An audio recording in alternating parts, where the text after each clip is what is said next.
A quick buyer's guide to buying a Vire 7, and a 12 is pretty similar. So the things I tell people who've just bought a boat or thinking of buying a boat with a Vire 7 is the main things you want to avoid is a major rebuild on the gearbox or the engine. The engine, it should have, if you put your hand flat on the front and you rock it backwards and forwards like this, it should move freely. And there should be no feeling of rumbling, which is ball bearings in the main bearings that are shot. So if that's not smooth, or if there's any movement up and down or left and right, then the main bearings are shot. This is quite expected because they only last about 10 years in salt air unless they're stainless steel bearings, and I'm the only person I think that does stainless steel bearings. So if you're buying a used engine, it's just a matter of how far gone they are.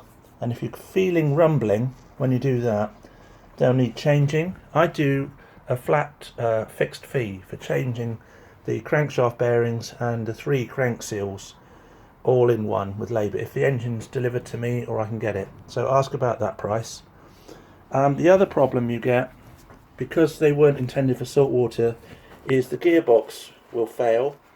And what you want to do is unscrew this dipstick and check that the oil is nice and clear. A slight greenish tinge is okay, but there's not creamy, no brown streaks, and no particles of metal. If you're unsure, the best thing to do is to go on the back of the engine, take a little teaspoon, or a glass would be better, and you see this bolt here. This is the drain bolt for the gear oil. If you take it out and put your finger in there to block the hole, you can sample a teaspoonful of oil. It's not much, 5 millilitres. That nut is about 21 millimetres across, so an adjustable spanner is perfect, I find. And if there's any metal, it will be on the magnet, which is on the other end of this bolt. So you pull the bolt out, put your finger in, have a look, see if there's loads of lumps of metal stuck on there, and then look at the colour of the oil that dripped out. If it's clear, great, and no lumps of metal. So those are the main 2 buyer's tests. Have a look at the carburetor. You want to make sure that the throttle moves nicely and the gears are not stuck. It moves freely. You should be able to do the gears with one finger. If you have any linkages, disconnect them just to see how stiff it is. And finally, when the engine's running, you need to make sure that the water is being pumped out of the outlet here. If you've got the outlet in this position, check it's a 90 degrees pipe. I've blocked this one off with a bolt because they're troublesome, and installed a simple 90 degree bend here on the top. If you have a 90 degree bend in the bottom, that's great, or the top, even better. But if you've got this multi-part banjo with a hexagonal bolt here, they're trouble. So it might be working fine, but they can be worth replacing. So what are the other issues with Vire 7s in terms of buyers? Look at this position. This is where the aluminium exhaust connects with the water going through. So it comes this way through this pipe and hose around it. If it's rotten, it will be covered in white powder here and bulging, or showing signs of bodging, like filler and glue around here. And that means it's been leaking and they've covered it up rather than done a proper repair. So watch out for that. Also on the back of the exhaust here, they can rot a bit where the bolts go through. You want to inspect this area, make sure there's no sign of white powder and deep pitting, because that's very difficult to repair as well. And just the service history is the main thing. Have they been getting parts from vireengines.com or somewhere else that's reputable? And has it been serviced?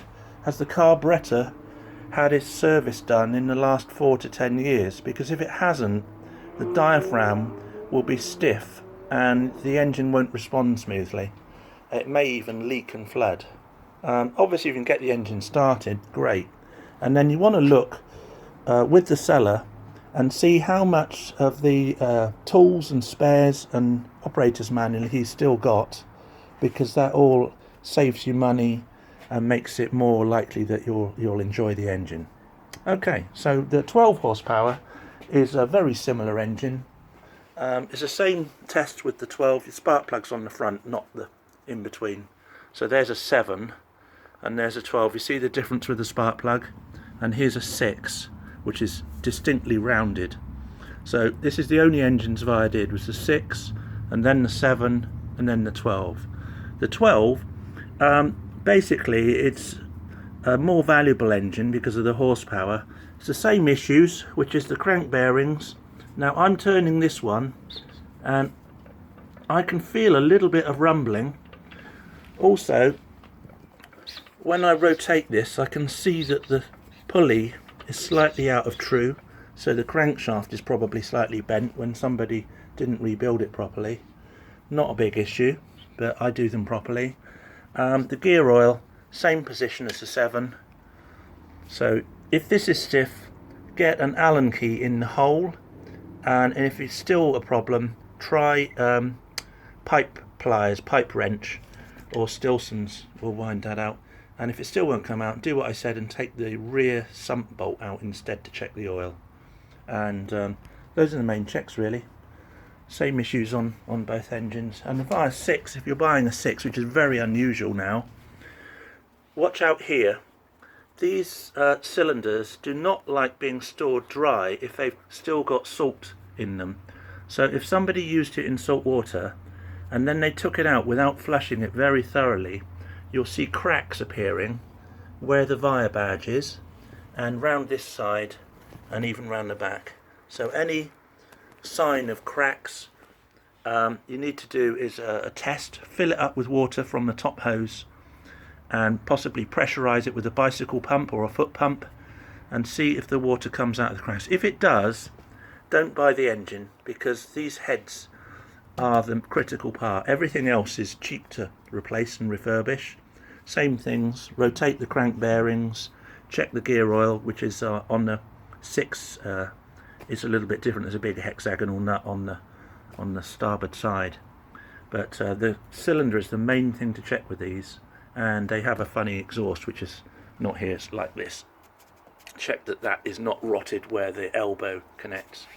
So those are your Vire engines, and if you do have a dead one and you want to sell it to me or discard it, I'm happy to buy them, because I like recycling, and let's save the world making loads of pollution in China making these sophisticated diesels, because these don't take any pollution here really that I generate in refurbishing these engines.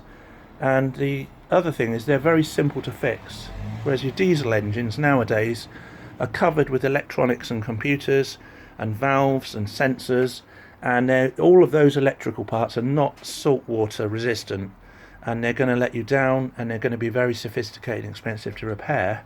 On a Vire, you don't have any of that. It's a low compression engine, the internals are very good, and the parts are relatively cheap. So if you want to sell me your discarded Vires, happy to have them, and let's keep these things in service like they should be. Thanks.